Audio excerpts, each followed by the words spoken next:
ਐਤਕੀ ਜਿਹੜਾ ਰੇਟ ਤਾਂ ਕੀ ਦੇਣਾ ਸੀ ਉਹਨਾਂ ਨੇ ਉਹ ਅਦਾਰਾ ਹੀ ਖਤਮ ਕਰਤਾ। ਜਿਹੜਾ ਸਾਨੂੰ ਬਾਰਦਾਨਾ ਦਿੰਦਾ ਸੀ, ਜਿਹੜਾ ਸਾਡੀ ਕਣਕ ਖਰੀਦਦਾ ਸੀ, ਉਹ ਅਦਾਰਾ ਹੀ ਮੁਕਾਤਾ। ਉਹ ਅਦਾਰਾ ਵੱਖਰੇ ਉੱਥੇ ਇਤਜਾਜ ਕਰ ਰਿਹਾ, ਉਹ ਸੜਕਾਂ ਦੇ ਉੱਤੇ ਉਹ ਸੋਟੇ ਵੱਖਰੇ ਖਾ ਰਿਹਾ। ਇਹ ਖਬਰੇ ਇਸ ਮਤਲਬ ਐਵੇਂ ਨਾ ਸਿਆਣੇ ਕਹਿੰਦੇ ਆ ਵੀ ਚਾਚੇ ਦੀ ਧੀ ਕਰਕੇ ਵਸਾਉਣ ਵਾਲੀ ਗੱਲ ਆ, ਬਾਕੀ ਇਹ ਸਰਕਾਰ ਵਾਲਾ ਹਾਲ ਕੋਈ ਸਕਦਾ। ਇੱਕ ਤਰ੍ਹਾਂ ਬਚ ਸਕਦੇ ਆ ਸਾਰੇ ਕਿਸਾਨ, ਆਪਾਂ ਏਕਾ ਕਰਕੇ ਕਣਕ ਦਾ ਰੇਟ ਆਪਾਂ ਦਈਏ। ਆਪਾਂ ਦਈਏ, ਇਹ ਵੀ ਅੱਗੇ ਸਰਕਾਰ ਦਿੰਦੀ ਸੀ, ਐਤਕੀ ਕਣਕ ਦਾ ਰੇਟ ਕਿਸਾਨ ਦੇਣਗੇ। ਤੇ ਸਾਡੇ ਕੋਲ ਲਏਗਾ ਕੌਣ? ਖਾਣੀ ਸਾਰੇ ਮੁਲਕ ਨੇ ਕਿੱਥੋਂ ਖਾਣੀ? ਮੁਲਕ ਨੇ ਤੇ ਖਾਣੀ ਆੜਕਾ ਸਰਕਾਰੀ ਰਾਜੇ ਦੇ ਉੱਤੇ ਪਤਾ ਕਿੰਨੇ ਏਕੜ ਨੰਜਮ ਸਾਹਿਬ ਗੰਦਮ ਕਾਸ਼ਤ ਹੋ ਗਈ ਹੈ ਸਰਕਾਰੀ ਰਾਜੇ ਦੇ ਉੱਤੇ। ਅੱਛਾ, ਇਹਨਾਂ ਨੇ ਸਾਡੇ ਵੱਲ ਮੂੰਹ ਹੀ ਨਹੀਂ ਕਰਨਾ। ਅੱਛਾ, ਫਿਰ ਇੱਕ ਦੂਏ ਨੂੰ ਵੇਚੀ ਰੱਖਾਂਗੇ। ਕੀ ਇਹ ਕਰਨਾ ਹੋਰ ਕੀ ਕਰ ਸਕਦੇ ਆ? ਜਾਂ ਤੇ ਸਟਾਕ ਕਰ ਲਾਂਗੇ ਤੇ ਫਿਰ ਅਗਲੇ ਸਾਲ 2000 ਨੂੰ ਵੇਚਾਂਗੇ। ਇਹ ਹਾਲ ਹੋਣੇ ਨੇ ਗੰਦਮ ਦੇ ਵੀ। ਲੇਕਿਨ ਇੱਕੋ ਹੀ ਹੱਲ ਹੈ ਨਿਯਮ ਸੁਰਿਆ ਸਾਹਿਬ, ਅਗਰ ਹਕੂਮਤਾਂ ਵੀ ਅਗਰ ਚਾਹੁੰਦੀਆਂ ਨਾ ਕਿਸਾਨ ਵੀ ਖੁਸ਼ਹਾਲ ਹੋਵੇ ਤੇ ਅਸੀਂ ਵੀ ਖੁਸ਼ਹਾਲ ਹੋਈਏ, ਇੱਕੋ ਹੀ ਹੱਲ ਹੈ ਗੰਦਮ ਭਾਈ ਐਕਸਪੋਰਟ ਕਰਨ। ਹਾਂ, ਬਾਹਰ ਭੇਜੋ, ਬਾਹਰ ਭੇਜੋ। ਉਧਰ ਜ਼ਰੇ ਮੁਬਾਦਲਾ ਵੀ ਆਏਗਾ ਤੇ ਸਾਡਾ ਕਿਸਾਨ ਵੀ ਖੁਸ਼ਹਾਲ ਹੋ ਜਾਏਗਾ। ਸਿਰ ਇਸ ਤੋਂ ਇਲਾਵਾ ਭਾਈ ਜਿਸ ਤਰ੍ਹਾਂ ਐਰਕਾਂ ਗੰਦਮ ਹੋ ਗਈ ਹੈ ਨਾ ਪਾਕਿਸਤਾਨ ਦੇ ਵਿੱਚ, ਤੇ ਫਿਰ ਜੂਤ ਹੀ ਫਿਰਨਾ ਗੰਦਮ ਨੂੰ। ਜੋ ਹਾਲਾਤ ਨੇ ਰਾਏ ਹੈ। ਦੇਖੋ ਜੀ, ਤੁਸੀਂ ਨਾ ਉਹ ਪੂਰੀ ਦੁਨੀਆ 'ਚ ਦੇਖ ਲਓ, ਜਿੱਥੇ ਵੀ ਟਰੈਕਟਰ ਕੰਪਨੀਆਂ ਬਣ ਰਹੀਆਂ ਨਾ, ਉਹ ਟਰੈਕਟਰ ਬਣਾ ਰਹੀਆਂ, ਉਹ ਜ਼ਿਮੀਦਾਰ ਤੇ ਦੇਖਦੀਆਂ ਵੀ ਇਹਦੀ ਮੰਗ ਕੀ ਆ। ਕੋਈ ਟਰੈਕਟਰ ਦਿੱਤਾ ਨਾ, ਉਹਦੇ 'ਚ ਕੋਈ ਕਮੀ ਕੁਤਾਈ ਹੁੰਦੀ ਆ, ਉਹ ਦੇਖਦੇ ਆ, ਉਹਨੂੰ ਦੂਰ ਕਰਦੇ ਆ। ਪੂਰੇ ਮੁਲਕ ਦੇ ਵਿੱਚ ਇੱਕ ਤਾਂ ਟਰੈਕਟਰਾਂ ਦੀ ਕੰਪਨੀਆਂ ਦਾ ਰਵੱਈਆ ਦੇਖੋ, ਸਾਡੇ ਮੁਲਕ ਦੀ ਟਰੈਕਟਰਾਂ ਦੀ ਕੰਪਨੀਆਂ ਦਾ ਰਵੱਈਆ ਦੇਖੋ। ਹੈ ਪਹਿਲੀ ਗੱਲ ਤਾਂ ਰਵੱਈਏ 'ਚ ਬੜਾ ਫਰਕ ਆ। ਦੂਜੀ ਗੱਲ ਇਹ ਆ ਵੀ ਸਾਡੀ ਮੰਗ ਕੀ ਆ, ਸਾਨੂੰ ਲੋੜ ਕੀ ਆ, ਸਾਨੂੰ ਚਾਹੀਦਾ ਕੀ ਆ। ਤੇ ਉਹ ਜਿਵੇਂ ਸਾਨੂੰ ਜਦੀਦ ਗਾਂ ਅਸੀਂ ਜ਼ਿਮੀਦਾਰਾਂ ਨੂੰ ਕਰਨਾ, ਉਸ ਪਾਸੇ ਸਾਡਾ ਸਾਥ ਨਹੀਂ ਦਿੰਦੀਆਂ ਕੰਪਨੀਆਂ। ਤੇ ਫਿਰ ਜਿਹੜਾ ਕਹਿ ਲਓ ਵੀ ਇਹਨੂੰ ਲੱਗਾ ਮਾਲ ਲੱਗਾ, ਉਹ ਕਿਸੇ ਕੰਮ ਦਾ ਨਹੀਂ ਹੈ। ਉਹ ਕਹਿ ਲਓ ਵੀ ਇਹਨਾਂ ਨੇ ਕੋਈ ਜਿਵੇਂ ਪੁਰਾਣਾ ਲੋਹਾ ਤੱਤਾ ਕਰਕੇ ਦੇਗੀ ਲੋਹੇ ਨਾਲ ਬਣਾਈ ਜਾਂਦੇ ਆ। ਵੀ ਜਿੱਥੇ ਤੁਸੀਂ ਦੇਖੋ, ਹੁਣ ਤੁਸੀਂ ਰੋਡ ਦੇ ਉੱਤੇ ਆਏ ਆ, ਟਰੈਕਟਰਾਂ ਦਾ ਗੰਨੇ ਦਾ ਸੀਜ਼ਨ ਸੀ, ਦੇਖੇ ਥਾਂ ਥਾਂ ਪਾਰਟੀ ਆ। ਕਿਤੇ ਟਰੈਕਟਰ ਵਿਚਾਲੋਂ ਪਾਟ ਗਿਆ, ਕਿਤੇ ਕੋਸ਼ੇ ਦਾ। ਇਦਾਂ ਦੇ ਕੰਮ ਕਿਉਂ ਹੁੰਦੇ? ਕਿਸੇ ਮੁਲਕ 'ਚ ਇਹ ਕੰਮ ਨਹੀਂ ਹੋ ਰਿਹਾ। ਤੇ ਫਿਰ ਦੂਜੀ ਗੱਲ ਆ ਕਿ ਸਾਨੂੰ ਹੁਣ ਨਾ ਜੀ ਸਬਜ਼ੀ ਦਾ ਕੰਮ ਅਸੀਂ ਕਰ ਰਹੇ ਹਾਂ। ਸਬਜ਼ੀ ਦੇ ਵਿੱਚ ਸਾਡੇ ਕੋਲ ਪਲਾਂਟਰ ਵੱਡੇ ਹੁੰਦੇ ਆ। ਸਾਡਾ ਉਹ ਪਲਾਂਟਰ ਨਾ ਜੀ ਨਾ ਫੀਅਟ ਖਿੱਚਦਾ, ਨਾ ਨਿੱਕਾ ਮੈਸੀ ਖਿੱਚਦਾ, ਨਾ ਹੁਣ 640 ਵੀ ਨਹੀਂ ਉਹ ਖਿੱਚਦਾ ਜਿਹੜਾ ਹੁਣ ਪਲਾਂਟਰ ਆ। ਉਹਦੇ ਵਾਸਤੇ ਸਾਨੂੰ 85 ਆ ਕਿਹੜਾ ਚਾਹੀਦਾ। ਹੁਣ 85 ਦੀ ਮੇਰੀ ਗੁੰਜਾਇਸ਼ ਨਹੀਂ ਹੈਗੀ। 40 ਲੱਖ ਦਾ ਕ੍ਰਾਸ ਕਰ ਗਿਆ 85। ਬਸ ਤੇ ਇੰਨੀਆਂ ਕੀਮਤਾਂ ਜਿਹੜੀਆਂ ਅੰਨੇ ਵਾਹ ਕੀਮਤਾਂ ਬਣਾਈ ਜਾਂਦੇ ਆ, ਮੈਨੂੰ ਸਮਝ ਨਹੀਂ ਆਉਂਦੀ ਵੀ ਐਸਾ ਤੁਸੀਂ ਵਿੱਚ ਇਹਦੇ ਕਿਹੜਾ ਆਦੜਕਾ ਪਾ ਕੇ ਬਲੈਲ ਦੀ ਥਾਂ ਭੇਜਿਆ, ਜਾਂ ਕਿਹੜੀਆਂ ਤੁਸੀਂ ਇਹਨੂੰ ਚਾਂਦੀ ਦੀਆਂ ਕੋਈ ਸ਼ਾਮਾਂ ਲਾਤੀਆਂ, ਜਾਂ ਸੋਨੇ ਦਾ ਪਾਣੀ ਫੇਰਤਾ। ਇਹ ਕੀਮਤ ਕਿਹੜੀ ਸ਼ੈ ਦੀ ਹੈ ਪੂਰੇ ਟਰੈਕਟਰ ਦੇ ਵਿੱਚ? ਪੂਰੇ ਟਰੈਕਟਰ ਨੂੰ ਵੱਖਰੇ ਵੱਖਰੇ ਕਰਕੇ ਵੀ ਪੈਸੇ ਬਣਾਈਏ ਨਾ, ਇਹ ਟਰੈਕਟਰ 20 ਲੱਖ ਤੋਂ ਉੱਪਰ ਨਹੀਂ ਜਾਂਦਾ। ਇਹ ਕਿਹੜੀ ਸ਼ੈ ਜਿਹੜੀ 40 ਲੱਖ ਦੇ ਵਿੱਚ ਤੁਸੀਂ ਦੇ ਰਹੇ ਆ ਸਾਨੂੰ? ਫੀਰ ਹੋ ਗਈ ਹੈ ਜੀ। ਫਿਰ ਬਦਮਾਸ਼ੀ ਪੂਰੀ ਕਰ ਰਹੇ ਆ। ਕਦੀ ਕਹਿੰਦੇ ਫਲਾਣੀ ਕੰਪਨੀ ਬੰਦ ਹੋਣ ਲੱਗੀ ਹੈ, ਫਲਾਣੀ ਇੱਥੋਂ ਪਲਾਂਟ ਲੈ ਕੇ ਚਲੀ, ਮਗਰੋਂ ਲੱਥੋ ਜਾਓ ਜਿੱਧਰ ਮਰਜੀ। ਸਾਨੂੰ ਤਾਂ ਅੱਗੇ ਸਾਰੇ ਠੱਗ ਰਹੇ ਆ। ਤੁਸੀਂ ਨਾ ਟਰੈਕਟਰ ਦਓਗੇ ਤੇ ਫਿਰ ਕੀ ਹੋ ਜਾਊਗਾ? ਅੱਗੇ ਵੀ ਤਾਂ ਵਾਹੀਆਂ ਹੁੰਦੀਆਂ ਸੀ। ਇਹ ਸਾਨੂੰ ਬਲੈਕਮੇਲ ਕਰ ਰਹੀਆਂ, ਸਪਰੇਅ ਵਾਲੀਆਂ ਖਾਦਾਂ ਵਾਲੀਆਂ ਕੰਪਨੀਆਂ, ਹੁਣ ਨਾਲ ਟਰੈਕਟਰਾਂ ਵਾਲੇ ਵੀ ਰਲ ਗਏ। ਇੱਕ ਕੀਮਤਾਂ ਬਹੁਤੀਆਂ, ਸ਼ੈ ਚੰਗੀ ਨਹੀਂ। ਦੇਖੋ ਟਰੈਕਟਰਾਂ ਦੀ ਕੰਪਨੀਆਂ ਆਣ ਖੇਤਾਂ ਵਿੱਚ, ਹਰ ਹੁੰਦਾ ਕੀ ਹੈ ਟਰੈਕਟਰਾਂ ਦੇ ਵਿੱਚ, ਅਸਲ ਦੇ ਵਿੱਚ ਨਾ ਵਾਲਾ ਸਾਹਿਬ, ਹਰ ਇਲਾਕੇ ਦੀ ਆਪਣੀ ਆਪਣੀ ਮੰਗ ਆ। ਸਾਡੇ ਇੱਥੇ ਝੋਨਾ ਨਹੀਂ ਲੱਗਦਾ, ਸਾਡੇ ਟਰੈਕਟਰਾਂ ਤੇ ਹੋਰ ਸ਼ਾਇਦ ਹੀ ਮੰਗ ਆ। ਸਾਡੀਆਂ ਮੰਗਾਂ ਹੋਰ ਆ ਟਰੈਕਟਰ ਦੇ ਵਿੱਚ। ਜਿੱਧਰ ਝੋਨਾ ਲੱਗਦਾ ਉਧਰ ਟਰੈਕਟਰ ਦਾ ਹੋਰ ਹਿਸਾਬ ਆ।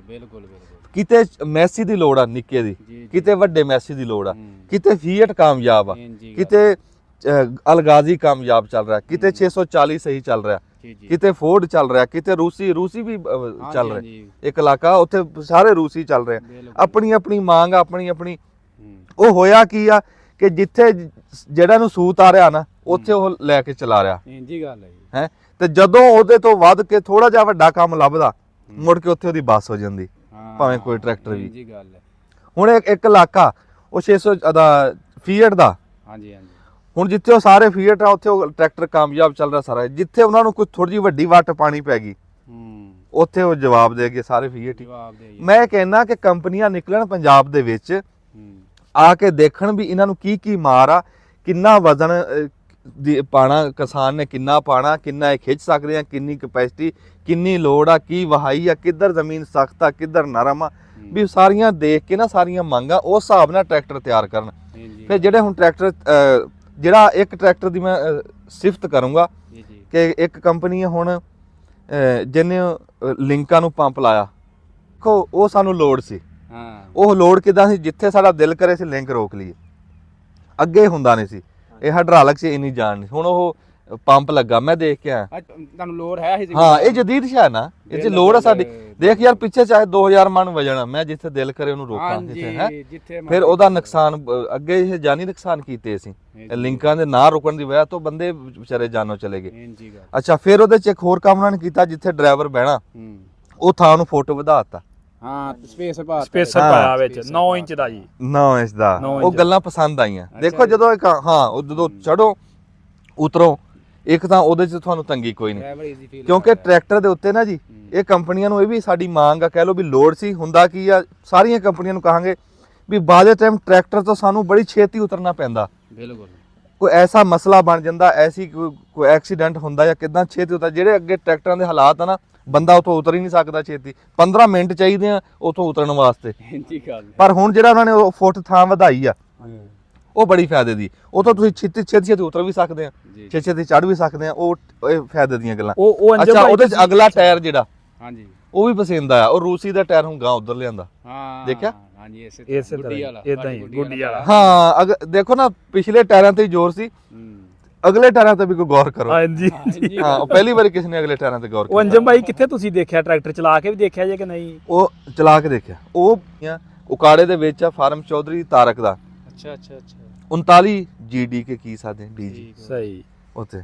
ਅੱਛਾ ਉਹ ਟਰੈਕਟਰ ਪਸੰਦ ਆਇਆ ਤੁਹਾਨੂੰ? ਮੈਨੂੰ ਉਹ ਜਿਹੜੀਆਂ ਛਾਵਾਂ ਬਦਲੀ ਕੀਤੀਆਂ ਨਾ, ਹਾਂਜੀ ਮੈਨੂੰ ਉਹ ਗੱਲ ਪਸੰਦ ਆਈ ਕਿ ਦੇਖੋ ਯਾਰ ਆਹ ਛਾਵਾਂ ਜਿਹੜੀਆਂ ਬਦਲੀਆਂ ਇਹ ਸਾਡੀ ਲੋੜ ਸੀ। ਲੋੜ ਸੀ ਵੀ ਸਾਡੀ ਮੰਗ ਕਿਸੇ ਨੇ ਸੁਣੀ। ਹਾਂਜੀ ਯਾਰ ਲਿੰਕਾਂ ਦੇ ਪੰਪ ਵਾਲੀ ਗੱਲ ਪਸੰਦ ਆਈ, ਸੀਟ ਖੁੱਲੀ ਕੀਤੀ ਪਸੰਦ ਆਈ, ਅਗਲੇ ਟਾਇਰ ਬਦਲੇ ਪਸੰਦ। ਯਾਰ ਹੁਣ ਮੋਟਰਸਾਈਕਲ ਵਾਲੇ ਕੀ ਕਰਦੇ ਆ, ਸਟicker ਬਦਲਦੇ ਟੈਂਕੀ ਦਾ, ਹਾਂਜੀ ਤੇ ਉਹ ਕੀਮਤ ਵਧਾ ਕੇ ਸਾਨੂੰ ਦੇ ਦਿੰਦੇ। ਮੈਂ ਕਹਿੰਨਾ ਕਿ ਜਿਵੇਂ ਦੌਰ ਬਦਲ ਰਿਹਾ, ਜਿਵੇਂ ਸਾਨੂੰ ਅਗਾਂਹ ਛਾਵਾਂ ਦੀ ਲੋੜ ਆ, ਜਿਵੇਂ ਜਦੀਦ ਆ, ਜਿਵੇਂ ਭਾਰੀਆਂ ਮਸ਼ੀਨਾਂ ਆ ਰਹੀਆਂ, ਇਦਾਂ ਟਰੈਕਟਰਾਂ 'ਚ ਗੁੰਜਾਇਸ਼ ਵਧਾਓ, ਇਹਨਾਂ 'ਚ ਤਾਕਤ ਵਧਾਓ, ਉਹ ਉਦਾਂ ਦੀਆਂ ਛਾਵਾਂ ਵਧਾਓ। ਤੇ ਉਹ ਮੈਂ ਪਹਿਲੀ ਵਾਰੀ ਕੋਈ ਤਬਦੀਲੀਆਂ ਦੇਖੀਆਂ। ਠੀਕ ਜ਼ਿਮੀਂਦਾਰ ਕੀ ਚਾਹੁੰਦਾ ਹੈ, ਸੋਸ਼ਲ ਮੀਡੀਆ ਦਾ ਜ਼ਮਾਨਾ ਹੈ। ਅੱਜ ਕੱਲ ਦੇ ਕੋਈ ਲੁਕੀ ਛੁਪੀ ਗੱਲ ਰਹਿ ਨਹੀਂ ਗਈ, ਤੇ ਅੱਜ ਸਪੈਸ਼ਲੀ ਤੁਹਾਡੇ ਕੋਲ ਆਏ ਹਾਂ। ਇਸ ਤੋਂ ਇਲਾਵਾ ਛੋਟੀ ਜੀ ਮਜ਼ੀਦ ਤੁਸੀਂ ਗੱਲ ਦੱਸ ਦੇਣੀ ਹੈ। ਜ਼ਿਮੀਂਦਾਰ ਹੋਣਾ ਹੋ ਗਿਆ, ਇਹਨੂੰ ਜਦੀਦ ਹੋਣਾ ਪੈਣਾ ਨਾਲੋਂ ਨਾਲ। ਤੇ ਜਿਹੜੇ ਜ਼ਿਮੀਂਦਾਰ ਨੇ ਅਜੇ ਤੱਕ ਸੋਲਰ ਨਹੀਂ ਲਵਾਇਆ, ਤੁਹਾਡਾ ਉਹਨੂੰ ਕੀ ਪੈਗਾਮ ਹੈ? ਮੇਰਾ ਪੈਗਾਮ ਇਹ ਆ ਵੀ ਤਕੜਾ ਹੋ ਜਵੇ ਉਹ, ਆਏ ਬਾਪ ਡਾਲੇ ਸੋਟਾ ਲੈ ਕੇ। ਬਾਬਾ ਇਹ ਲਵਾਉਣਾ ਪੈਣਾ ਜੀ, ਇਹ ਤੋਂ ਬਗੈਰ ਗੁਜ਼ਾਰਾ ਇਹ ਜ਼ਰੂਰਤ ਹੈ। ਤੇ ਮੈਂ ਨਾ ਅਜੇ ਤੱਕ ਜਿਹੜੇ ਜ਼ਿਮੀਂਦਾਰ ਨੇ ਨਹੀਂ ਲਵਾਇਆ, ਤੁਹਾਡੀ ਮਿਹਰਬਾਨੀ ਹੈ। ਇਹ ਹੁਣੇ ਟਾਈਮ ਹੈ ਜੀ, ਬਹੁਤ ਸਸਤੀਆਂ ਜਮ ਸਾਹਿਬ, ਹੁਣ ਬਹੁਤ ਸਸਤਾ ਹੋ ਗਿਆ ਕੰਮ। ਤੁਸੀਂ ਉਦੋਂ ਕਿੰਨੇ ਦੇ ਲਵਾਈਆਂ ਇਹ? ਕਦੋਂ ਦੀਆਂ ਲਵਾਈਆਂ, ਕਿਹਦੇ ਸਾਲ 'ਚ ਲਵਾਈਆਂ ਤੁਸੀਂ? ਇਹ 14 ਲੱਖ 14 ਲੱਖ ਉਦੋਂ ਵੀ ਮਹਿੰਗਾ ਸੀ, ਹੁਣ ਘਟਿਆ ਹੈ ਰੇਟ। ਹੁਣ ਘਟਿਆ ਰੇਟ। ਅੱਛਾ ਉਹ ਕਿਹੜੀ ਸਾਲ 'ਚ ਲਵਾਈਆਂ ਤੁਸੀਂ? ਸਾਨੂੰ ਸਾਲ ਹੋ ਗਿਆ। ਸਾਲ ਹੋ ਗਿਆ, ਤੇ ਹੁਣ ਤੇ ਰੇਟ ਭਾਈ ਅੱਧੋ ਅੱਧ ਹੋ ਗਿਆ, ਤੇ ਲਾਜ਼ਮੀ ਲਵਾਓ। ਨਹੀਂ ਇੱਕ ਮਿੰਟ, ਉਹ ਟਰੈਕਟਰਾਂ ਦੀ ਜਿਹੜੀ ਗੱਲ ਹੋ ਰਹੀ ਸੀ ਨਾ ਜੀ, ਉਹਦੇ 'ਚ ਮੈਂ ਦੱਸ ਦਵਾਂ ਵੀ ਅਸੀਂ ਲਾਉਂਦੇ ਆ ਟਨਲ ਫਾਰਮਿੰਗ ਕਰਦੇ ਆ। ਸਾਡੀ ਮੰਗ ਇਹ ਆ ਵੀ ਜਿਹੜੇ ਟਨਲ ਫਾਰਮਿੰਗ ਵਾਸਤੇ ਵੱਡੇ ਬੈੱਡ ਬਣ ਰਹੇ ਆ, ਉਹਦੇ ਹੈਗੇ ਆ ਪਲਾਂਟਰ ਵੱਡੇ, ਤੇ ਉਹ ਸਵਾਏ ਵੱਡੇ 85 75 ਤੋਂ ਇਲਾਵਾ ਕੋਈ ਵੀ ਨਹੀਂ ਚੱਕ ਰਿਹਾ। ਡਿਲੈਕਸ ਤੁਸੀਂ ਦੱਸ ਰਹੇ ਆ 50, ਉਹਨਾਂ ਤੋਂ ਇਲਾਵਾ ਕੋਈ ਵੀ ਨਹੀਂ ਚੱਕ ਰਿਹਾ। ਤੇ ਉਹ ਜਿਹੜੇ ਬਾਕੀ ਕੰਪਨੀਆਂ ਨਾ, ਉਹ ਇਸ ਗੱਲ ਤੇ ਗੌਰ ਕਰੋ ਵੀ ਉਹ ਪਲਾਂਟਰ ਹੁਣ ਜੇ ਟਰੈਕਟਰ ਜੇ ਕਿਸੇ ਕੋ ਨਹੀਂ, ਕਿਸੇ ਪਿੰਡ 'ਚ ਨਹੀਂ ਹੈ, ਸਾਨੂੰ ਦੂਰੋਂ ਜਾ ਕੇ ਲਿਆਉਣਾ ਪੈਂਦਾ, ਵੱਡਾ ਟਰੈਕਟਰ ਲਿਆ ਕੇ ਫਿਰ ਉਹ ਪਲਾਂਟਰ ਚੱਕ ਕੇ ਤੇ ਇੱਥੇ ਵੱਟਾਂ ਕੱਢਣੀਆਂ ਪੈਂਦੀਆਂ। ਇਹ ਸਾਡੀ ਮੰਗ ਹੈ ਵੀ, ਇਹ ਮੰਗ। ਬਾਕੀ ਬਹੁਤ ਸ਼ੁਕਰੀਆ, ਤੁਸੀਂ ਟਾਈਮ ਦਿੱਤਾ ਜੀ, ਬੜੀ ਮਿਹਰਬਾਨੀ। ਤੇ ਓਕੇ ਦੋਸਤੋ, ਅੱਲਾ ਹਾਫਿਜ਼।